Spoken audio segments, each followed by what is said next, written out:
पहलवान सास। मधु की शादी के कुछ सालों में ही उसके पति की मृत्यु हो जाती है, जिसके बाद उसके ऊपर सास की जिम्मेदारी आ जाती है और वो अब अपनी सास के साथ घर में अकेली रहती है। मम्मी, नाश्ता बना दिया है, टाइम से खा लेना। दोपहर का खाना शीला आकर बना देगी। मैं ऑफिस जा रही हूँ। अरे क्यों उस टेप रिकॉर्डर पर पैसे खर्चा करती हो? इतना काम मैं खुद भी कर सकती हूँ। हाँ हाँ बिल्कुल, आधे समय तो जोड़ों के दर्द की दवाई खाती हूँ और फिर काम करने की बात करती हो। दवाई खाती हो तो क्या, मैं अभी भी अकेली 10 पर भारी हूँ। हाँ हाँ मैंने मान लिया। मधु घर से चली जाती है, जिसके बाद सास नाश्ता कर दवाई लेकर टीवी देखने बैठ जाती है। दोपहर को शीला घर आती है। अरे क्यों माँ जी, आज किस बात से मेरी नौकरी बची? अरे चल, ज्यादा बक मत कर, काम कर अपना। शीला खाना बनाने लगती है और सास वहीं पास में बैठ जाती है। माँ जी, मैं तो हमेशा ही बोलती हूँ, दीदी की दूसरी शादी करा दो। कब तक आप दो औरतें घर में अकेली रहोगी? आजकल माहौल भी बहुत खराब है और फिर दीदी की उम्र भी तो निकली जा रही है ना।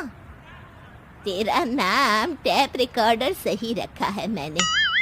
तेरी एक ही बात को रिपीट मोड पर चलाने से वो पूरी नहीं हो जाएगी, इसलिए मेरी बहू से ज्यादा खाना बनाने पर ध्यान दे, नहीं तो कहीं वो भी तुझसे मुंह ना फेर ले और नौकरी चली जाए। क्या माँ जी, आप भी हमेशा मेरी नौकरी के पीछे ही पड़ी रहती हो? तो क्या तेरे पीछे पड़ूं? इसी तरह दोपहर से शाम हो जाती है और शीला अपना काम खत्म कर वापस चली जाती है।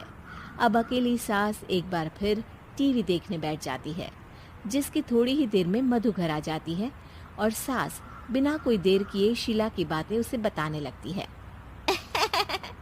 मम्मी, आप भी ना किसी बच्चे से कम नहीं हो, जिसके पास हमेशा शीला को लेकर कोई ना कोई बात रहती ही है।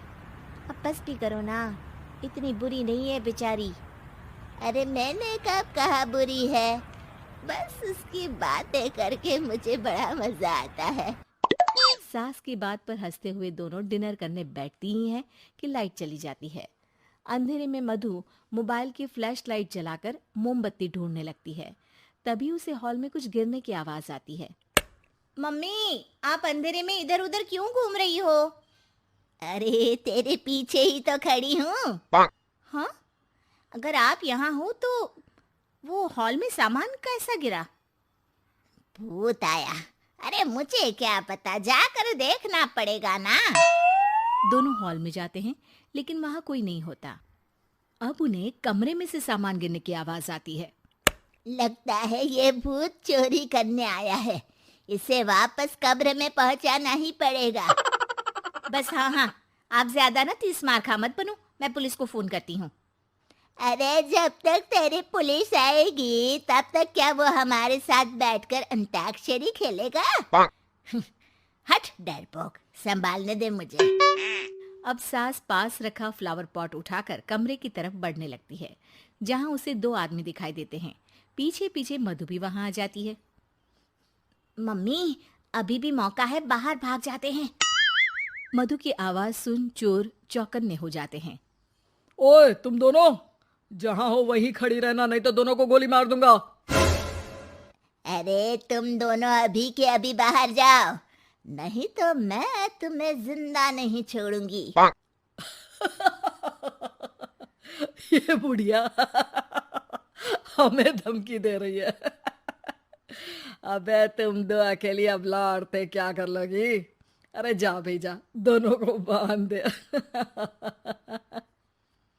जैसे ही दूसरा आदमी सास को पकड़ने उसके पास आता है, तो वो उसके सर पर फ्लावर पॉट मार देती है। उसके सर से खून बहने लगता है, जिसे देख दूसरा आदमी गन निकालकर हवा में गोली चला देता है, जिससे बचते हुए दोनों सास बहू वहां से भाग जाती हैं। अब वो तीनों एक दूसरे के आगे पीछे पूरे घर में भागने लगते हैं। मम्मी, आपने तो सच में उसे मार दिया। तो मजाक में कौन मारता है? और अभी तुम मेरे साथ ही रहना, नहीं तो पक्का मारी जाओगी। ये औरतों को कमजोर समझता है ना। आज इसे औरतों की ऐसी ताकत दिखाऊंगी कि ये आदमी पैदा होने पर शर्म करेगा। ये अचानक आपके अंदर झांसी की रानी कहाँ से जाग गई? वैसे तो हमेशा जोड़ों में दर्द बोलती रहती हो। अभी तुम्हें जान बचानी है या जोड़ों के दर्द की कहानी सुननी है? मधु और उसकी सास कमरे में जाकर दरवाजा अंदर से बंद कर लेते हैं, जिस पर चोर बाहर खड़ा दरवाजा बजाते हुए उन्हें आवाज लगाने लगता है। क्यों डर गई?